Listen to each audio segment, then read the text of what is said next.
औज़ुबिल्लाहि मिनश्शैतानिर्रजीम बिस्मिल्लाहिर्रहमानिर्रहीम। शुरू अल्लाह अज़्ज़ा व जल के बाबरकत नाम से जो नहायत मेहरबान रहम करने वाला है।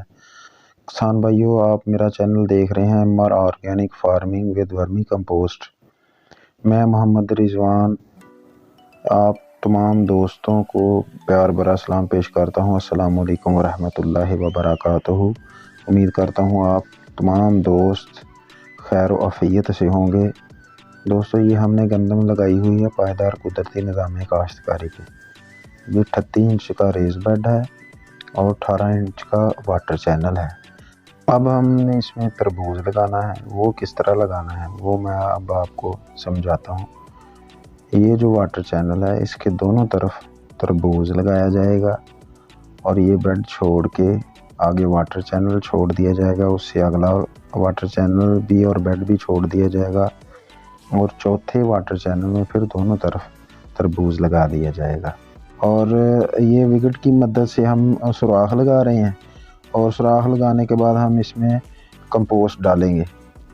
ये देखें, ये आहिस्ता आहिस्ता ऊपर से दबा के विकेट का निशान लगाते जा रहे हैं। तो अंदाज़न 2-2 फुट के वक्फे पे हमने तरबूज लगाया है वाटर चैनल के दोनों तरफ। ये सिरे वाला वाटर चैनल है, इसके एक तरफ लगाया है। कंपोस्ट डाली जा रही है विकेट के हर सुराख, जहाँ जहाँ पर विकेट का सुराख है, विकेट से सुराख लगाया है, उसमें हम अपने घर की केचुए की खाद जो है ना वो हम डाल रहे हैं वर्मी कंपोस्ट। वर्मी कंपोस्ट दुनिया की सबसे अच्छी खाद है, नामियाती खाद, और ये गोबर से तैयार की जाती है। केचुआ इसे खाकर जो मल निकालता है, अपना एक्सक्रीटा निकालता है, ये वो है सर। तरबूज का सीड माशाल्लाह, ये देखें ऐसे कंपोस्ट में नीचे दबा दिया गया और ऊपर थोड़ी सी कंपोस्ट काटी है सर। इस वर्मी कंपोस्ट में हम सुराख लगा के उसमें सीड लगाए जा रहे हैं।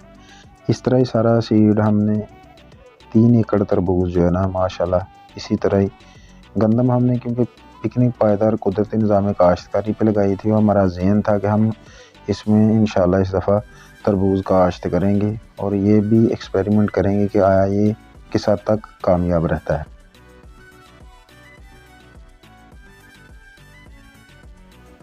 जी, ये तरबूज का हाइब्रिड सीड ये वाटर चैनल के एक तरफ कंपोस्ट में दबा के ऊपर कंपोस्ट थोड़ी सी डाल दी। ये वाटर चैनल के दूसरी जानब यानी कि दाएं और बाएं दोनों तरफ हमने लगा दिया 2-2 वाटर चैनल छोड़ के। जी, अब हमने फिल्टर स्टार्ट कर दिया है, पानी खेत को लगाना शुरू कर दिया है। इस कैन में हमने वेस्ट डिकम्पोज़र डाला और वर्मी वाश डाला हुआ, केचुए का पानी जो बेड से रिस कर बाहर आता है और वो डाला हुआ है। और ये हम अपने एकड़ को फ्लड कर रहे हैं। आपने पानी जो है ना इसका कलर भी देख लिया होगा, ये पानी अब चलना शुरू हो गया। तरबूज का सीड लगाया था, ये उसकी जर्मिनेशन, ये माशाल्लाह चेक करें। ये तकरीबन हमने 2-2 फुट के वक्फे पे अंदाज़न लगाया था माशाल्लाह। ये जर्मिनेशन यहाँ पे माशाल्लाह अच्छे तरीके से जर्मिनेशन हो गई है। और बाज़ जगहों पे मसला बना है, वो भी मैं आप दोस्तों के साथ शेयर करता हूँ कि कई जगहों पे चूहा जो है ना वो सीड खा गया हुआ है।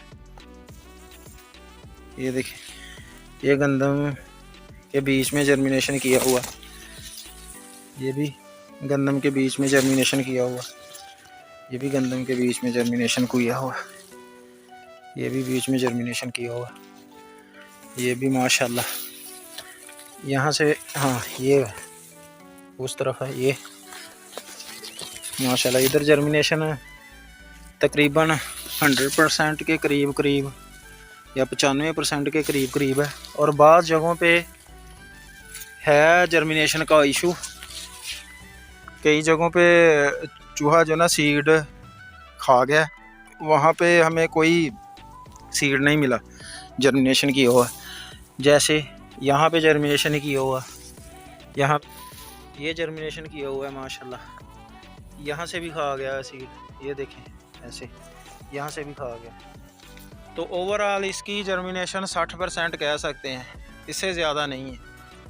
और हमने ट्रेज़ में बीज लगा दिया हुआ है और माशाल्लाह वो भी जर्मिनेशन कर रहा है। जैसे ही वो तीसरा पत्ता निकालना शुरू होगा तो हम जहाँ से ये चूहे ने सीड निकाल के खा गया वहाँ पे हम नागे लगा देंगे। बहुत शुक्रिया दोस्तों। अगर वीडियो अच्छी लगे तो दोस्तों के साथ शेयर कर दें, लाइक कर दें और मेरे चैनल को सब्सक्राइब ज़रूर कर दें। जज़ाकल्लाह।